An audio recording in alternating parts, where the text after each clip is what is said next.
Tengo una pregunta que siempre me ha molestado. La Biblia dice que hay un solo Dios, pero en otras partes de la Biblia, Dios es tres: Padre, Hijo y Espíritu. ¿Cómo puede ser ambas cosas? Sí, esta es una pregunta que ha desconcertado a las personas durante miles de años. Y aunque no podemos explicarlo completamente, creo que podemos entender mejor lo que no podemos entender completamente. ¿A qué te refieres? Piénsalo así.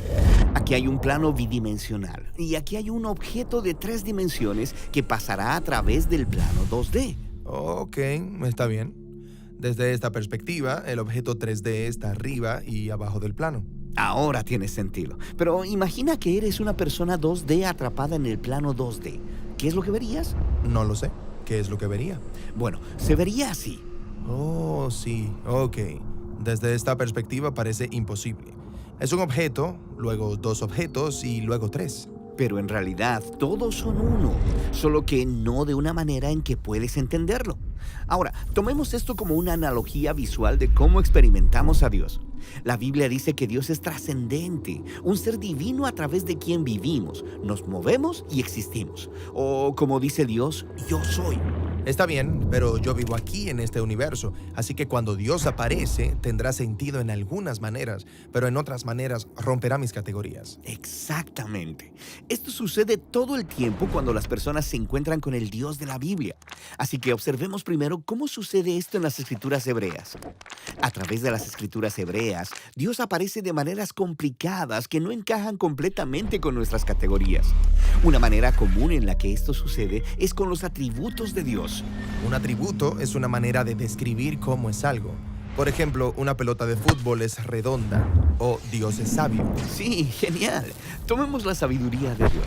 El libro de Proverbios dice que Dios creó el mundo por medio de su sabiduría, pero también hay poemas en el libro de Proverbios que describen la sabiduría de Dios como una persona, un colaborador a través del cual Dios diseñó el universo. Entonces, ¿Dios se convierte en un personaje separado? Sí, esto también sucede con la gloria de Dios, que a veces aparece como una figura humana en un trono envuelto de fuego. O considera la palabra de Dios, la cual Él puede hablar a las personas, pero a veces su palabra parece ser una persona. Espera. Entonces, ¿los atributos de Dios se han convertido en nuevos dioses pequeños? No, no, los autores bíblicos creen que solo hay un Dios todopoderoso. Pero se sienten cómodos hablando de Él como de diferentes personajes. Sí, esto es parte de la forma en que los autores bíblicos representan la compleja identidad del único Dios. Son atributos de Dios y también son distintos de Dios. Distintos de Dios y también Dios. Sí, una vez que aprendemos a identificar esa manera de hablar sobre la identidad de Dios, comenzamos a verla por toda la Escritura.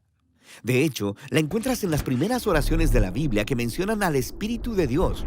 La primera línea de la Biblia es bastante familiar. En el principio creó Dios. Pero sigue leyendo. ¿A quién vemos en la creación moviéndose sobre las aguas? Al Espíritu de Dios. Sí, el Espíritu de Dios se refiere a la presencia y energía personal de Dios con la que podemos interactuar aquí en la creación. Entonces, ¿la Biblia puede referirse al Espíritu de Dios como distinto de Dios? Distinto de Dios y también como Dios. Es el Espíritu de Dios. Aunque esto suena extraño desde nuestro punto de vista, es esta complejidad lo que los autores bíblicos están intentando que logremos ver. Entonces, hemos hablado de los atributos de Dios y del Espíritu de Dios. Ahora hagamos una última parada explorando la compleja identidad de Dios en las escrituras hebreas con el personaje llamado el Hijo del Hombre. Así que en la Biblia hay un solo Dios a quien las personas deben adorar, lo que hace que esta historia en el libro de Daniel sea realmente sorprendente. Daniel tiene un sueño acerca de una figura humana llamada Hijo del Hombre, lo cual significa un miembro de la humanidad.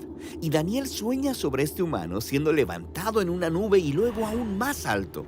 Hasta el espacio de Dios. Sí, y luego este humano se sienta a la derecha del trono celestial de Dios y toda la humanidad adora a este humano al lado de Dios.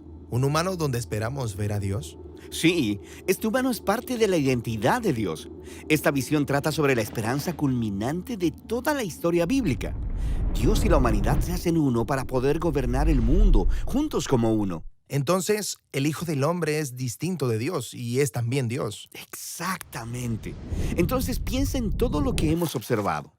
En las escrituras hebreas, la identidad de Dios es compleja. Entonces, cuando los seguidores de Jesús se encontraron con Dios como Padre, Hijo y Espíritu, ellos ya tenían categorías sobre cómo estos podían ser el Dios único de la Biblia. Está bien, hablemos de eso. Ok, en el Nuevo Testamento se nos presenta a Jesús de Nazaret y Él es humano, pero también mucho más que eso. Su manera favorita de referirse a sí mismo era el Hijo del Hombre. La figura en la visión de Daniel.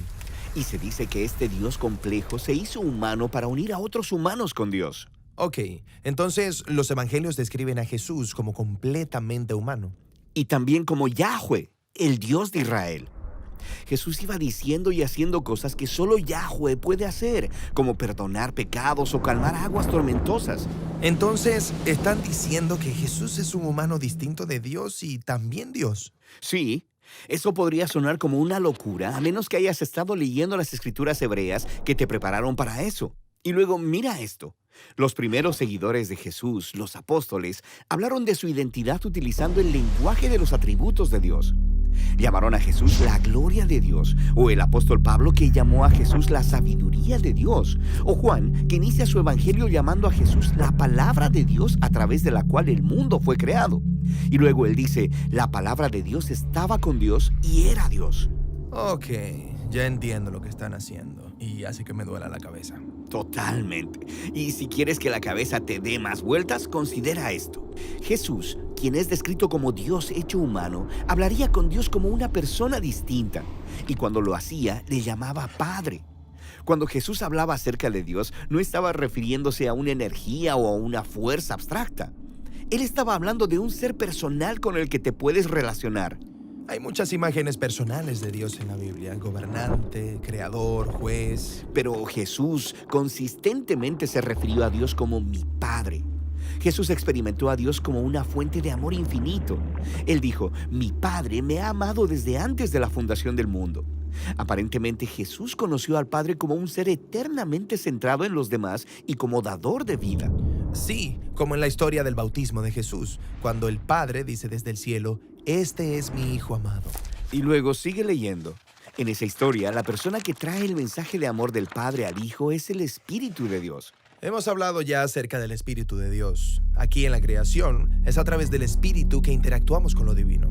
Sí, y lo mismo era cierto para Jesús. A través del Espíritu, Él experimentó el amor del Padre, pero no terminó ahí. Jesús prometió que a través de Él, el Espíritu saldría y compartiría el amor del Padre con toda la humanidad y con toda la creación. Así que puede parecer que existen tres dioses distintos, pero de alguna manera que trasciende a mi forma de ver la realidad, ellos también son uno. Sí, esto es lo que los seguidores de Jesús más adelante llamaron la Trinidad. Padre, Hijo y Espíritu son el único Dios de la Biblia. Ahora puedo ver cómo llegaron a eso. Pero esto no es solo un rompecabezas filosófico. Describir a Dios como una triunidad, es decir, que el universo es sostenido por una comunidad eterna de amor. Que es algo que realmente no puedo entender. Pero el Dios de la Biblia no es un ser que entiendes. El punto es conocer y ser conocido por este Dios para poder participar en su amor.